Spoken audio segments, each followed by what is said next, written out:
Bueno, y tengo un equipo preparado para darnos respuestas al respecto, o al menos algunas de ellas, porque la violencia parece ser el común denominador el día de hoy, ¿no? Empezamos hablando de las 2 víctimas fatales en el recital del Indio Solari de anoche. Y no hablamos de víctimas fatales en esta fecha que pasó, bueno, porque Dios es grande, entre otras cosas, pero la verdad que la situación en el fútbol argentino mucho no ayuda, Ceci, ¿no? No, de milagro, Diego, porque los 2 partidos que tuvieron público visitante este fin de semana, el que jugaron Banfield y Boca en el sur y el que jugó Racing con Lanús, tuvieron algunos disturbios en el tema, en la cancha de Banfield. Se cree que hubo más gente de la que tendría que haber ido. Porque sí hubo público visitante, había hinchas de Boca. Y bueno, se cree que se vendieron más entradas de las que tendría que haber ido y se cayó, hubo como una avalancha y bueno, no hubo que lamentar víctimas fatales, pero nada, es un peligro lo que está pasando. Yo creo que todavía no estamos en condiciones de recibir público visitante. Bueno, para hablar de eso justamente estoy rodeado de periodistas deportivos, Cecilia Pirolo es una de ellas, pero también se encuentra al lado mío Julián Mancilla, que entre otras cosas es jefe de la sección de deportes de TN, de Todo Noticias, y Román Yuch, hombre que trabaja en muchos medios hace mucho tiempo, también siempre como periodista deportivo. Bien. Gracias por estar acá con nosotros. ¿Qué es lo primero que pensaron ayer cuando se enteraron acerca de estos incidentes que ocurrieron, por ejemplo, con la hinchada de Boca, que era algo celebrado, ¿no? Hinchas visitantes, por fin, en una cancha, hinchas de un club grande como Boca. ¿Vos qué pensaste? Cecilia hablaba de si estamos listos para que haya público visitante. Creo que el fútbol argentino no está listo prácticamente para nada en este momento. Sí, ni para eso, ni para casi ni para volver en este momento estaba listo. Está claro que es, digamos, una mezcla de presiones y de poderes que van pugnando. Hay incluso, por ejemplo, gobernaciones de provincia que están trabajando muy seriamente para que vuelva el fútbol visitante en sus provincias. Pero en algún punto el fútbol argentino no puede con nada, no puede con sí mismo. Claro. Es un monstruo que va fagocitando recursos, cosas a su alrededor y que hace que es un milagro que cada fin de semana no pase algo como lo que pasó con el Indio. Ahora, Román, explícame por qué en la Copa Argentina, por ejemplo, que le cuento a mi mamá, a mi suegra, nos está mirando, que no sabe mucho de fútbol, es otro tipo de torneo, es un poco más federal por los equipos que participan. En esos partidos sí hay público visitante y no nos enteramos de muchos incidentes. ¿Por qué ahí sí y en el torneo local no? Porque son cosas que pasan en el fútbol argentino y que son absolutamente inexplicables. Ah, ok. ¿Me estás diciendo que no hay una respuesta? No, no la hay porque si lo preguntás y los dirigentes no la tienen. Conectando un poco con el tema del día, más allá de todo lo ya sabido y lo que haya que saber en el futuro del recital del Indio, yo creo que el fútbol y este tipo de situaciones tienen puntos de contacto. Lo hablo con Julián si me sentara a tomar un café dentro de 10 minutos, con Cecilia, quien me da gusto verla después de mucho tiempo.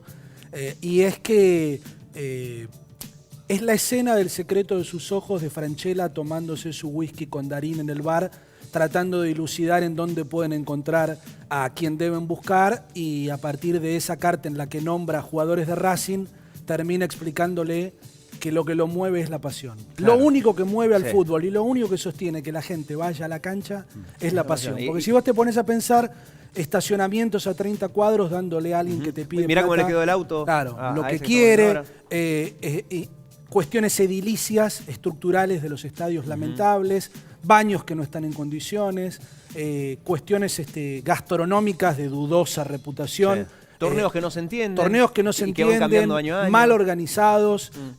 Lo único que vos no podés controlar, y es lógico que así sea, es el nivel del espectáculo que vos vas a pagar. Pero es un espectáculo en general además bastante caro. Todo te invita a que vos no vayas al fútbol. Lo único que te genera que vos vayas al fútbol es no pensarlo demasiado desde acá y sentirlo mucho desde acá. Claro, y van limando de a poquito igual la pasión. Decís vos, ¿no? Cada vez es la pasión, pero van a por ella. Es que si vos te detenés 2 minutos a pensarlo y darte cuenta, más allá de lo que genera, te diría como ritual fundacional entre un padre y un hija, digamos, porque a esta altura ya el sexo no importa. Sí. Y en el futuro, saber que vas a estar en un auto con tu hija y decir, ¿te acordás cómo nos abrazamos el día del gol Es lo único que sostiene verdaderamente al fútbol. De lo contrario, si vos lo pensás, haces así, apretás de on, off, apagás el control remoto, te diste vuelta y te pusiste o a ver una serie en tu computadora, o a tomar un café con un amigo, o a compartir un momento con tu hijo, y cualquiera de todas esas situaciones racionales, estamos hablando de pasiones, van por caminos absolutamente opuestos, cualquiera de todas esas situaciones te llevan a darte cuenta que el fútbol es absolutamente expulsivo y no inclusivo. Bueno, y por todas estas cosas que vos estabas nombrando recién de la pasión, yo creo que nos apuramos a volver, como hablabas vos también, porque no tenemos presidente todavía en AFA, no se sabe quién televisa los partidos. Están tratando de ver si una cláusula se hace el 87, que sí, que no, y al final largamos. Con lo que venga, larga el campeonato. ¿Sabés qué pasa, Cecilia? También hay, en función de esto que plantea Román, ¿no? Digo, hay un chantaje con respecto a la pasión.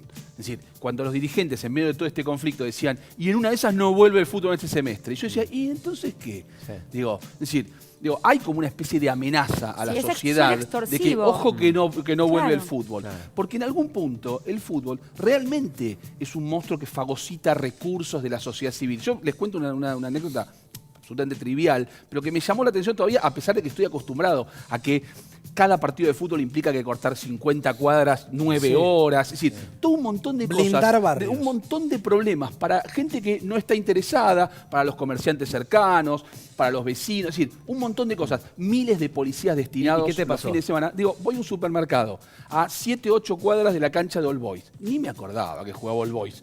Voy a hacer las compras, de pronto veo que está cercado a toda la zona de las bebidas alcohólicas.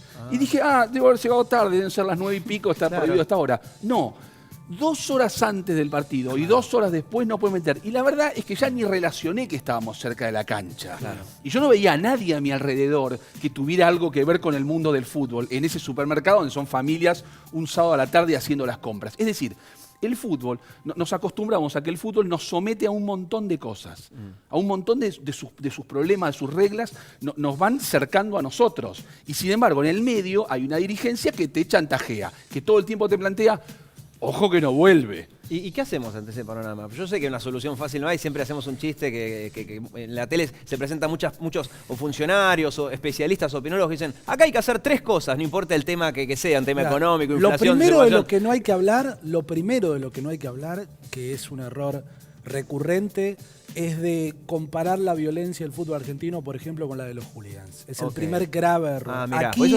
derribaste un mito. Bueno, derribémoslo todos juntos, perfecto, levantemos pancartas de manera ferviente. Porque en Inglaterra terminaron con los hooligans. Lo primero que pasó aquí, cuando hace 2 o 3 años vinieron de Scotland Yard, que eran los que habían vencido a los hooligans en Inglaterra, y vieron de qué se trataba después de estar 15 días aquí, a la gente de seguridad le dijeron mucho gusto, muchas gracias, arréglense como puedan. Este es un fenómeno muchísimo más grande y abarca muchísimos más negocios que el del simple de lo territorial que era el fenómeno de los hooligans. Eran pequeñas patotas, para decirlo en un término más nuestro, que lo que discutían era territorialidad. Por supuesto, había algún pequeño negocio atrás, pero aquí estamos hablando de muchas cosas. Estamos hablando de la política, de los políticos, de la mano de obra desocupada de la política. Estamos hablando de la justicia, de la policía, de la dirigencia, de la barra, que son unidades de negocio que mueven muchísimo dinero, del resto de los hinchas que con el tiempo ha ido tomando un poco de conciencia,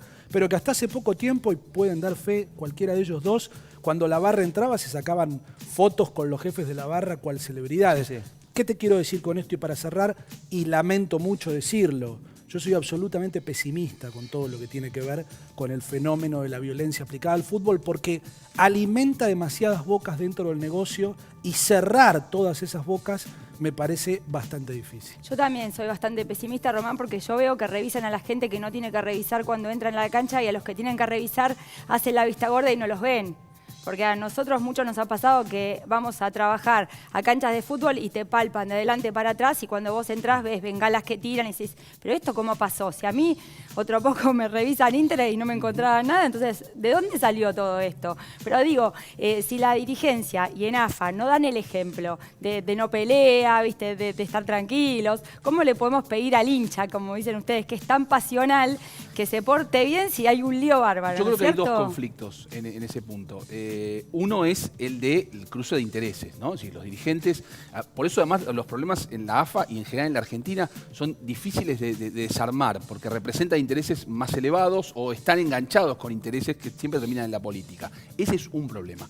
El otro es el de la cultura del aguante. Total. Digo, es decir, no solo son, está claro, como dice Román, la diferencia con los hooligans. Son bandas organizadas, son manos de obra, es decir, que están al servicio de dirigentes que se ofrecen. Hace unos años, me acuerdo, la barra de Ituzaingó mató a un comerciante en un hecho que no tenía nada que ver con el partido. Yo dije, esta gente se está ofreciendo, lo que está haciendo es presentarse a la sociedad como somos una banda armada que puede servir para cualquier cosa. ¿Para quién? Por eso hay internas para el juego ahora, ¿no? Porque antes el problema era que se enfrente la barra brava de River con la de Boca. Y ahora es el problema de la facción A de una barra con la facción B. Pero ese es un punto. Ahí están hablando de dinero, están hablando de poder. Y el otro es la cultura del aguante, la que hace que, por ejemplo, como dice el Indio, no se pueda poner un cartelito de sold out porque la gente tiene que ir igual porque no puede faltar. Lo mismo que pasa cuando se venden 7.000 populares para ir a ver Boca Banfield, es la primera vez que Boca puede llevar gente de visitante y hay un montón de gente que siente, yo no me puedo quedar afuera.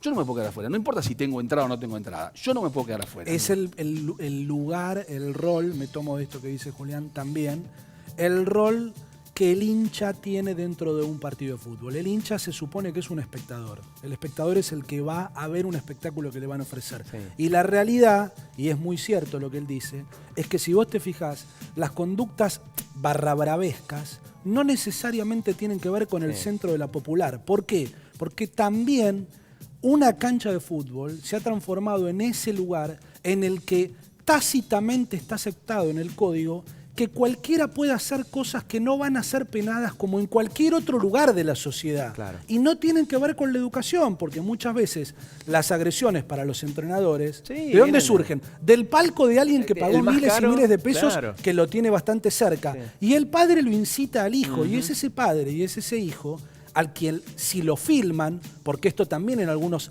momentos de algunos programas se mostraba, mirá lo que hace el pibe, mirá lo que hace el padre, y se lo muestran una hora después, sentado en su casa, ¿sí? Sentado comiendo, y va a decir, ese no soy yo. Sí, ese sos vos. Algo genera el fútbol, tiene un caldo de cultivo tan especial que produce que vos creas que en una cancha de fútbol, en ese espectáculo, que se transforma en una especie de coliseo romano, vos puedas hacer cosas que no se van a penalizar como sí en cualquier otro lugar de la sociedad. Claro.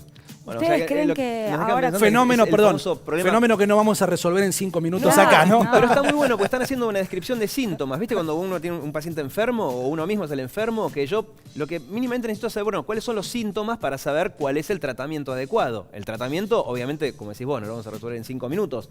Pero sí por lo menos los síntomas. Es decir, bueno, es un problema cultural. Por eso los de Scotland Yard, como decían ustedes, vinieron, estuvieron 5 minutos y dijeron, sí, gracias por todo, esto acá no se soluciona con nuestras recetas. De educación, es un problema básicamente de educación, hay que ir al fondo. ¿Ustedes creen que ahora se va a lograr una lista única finalmente como para poder tener un poco más controlado desde la AFA los partidos? Hablamos de las elecciones en la AFA, le digo a mi mamá que no entiende mucho de esto. Insisto, no hablamos con Julián, pero vamos a caer los dos en lo mismo, no los une el amor sino el espanto, o sea, lo que menos les interesa además es el fútbol genuinamente. Están discutiendo otra cosa, están discutiendo de poder, están discutiendo de política. No, y además no entendieron que ese modo de construir poder de Grondona, absolutamente omnímodo, ¿no? Donde se toman todas las decisiones, se terminó. No se hereda. No es que el próximo presidente de la AFA va a gobernar en las mismas condiciones. No, la fórmula era crear nuevas maneras de generar consenso, de debatir esto y lo otro. Sí, medio que y la idea es que ahí están trabados, porque pensaron que se heredaba ese modo de construir el poder,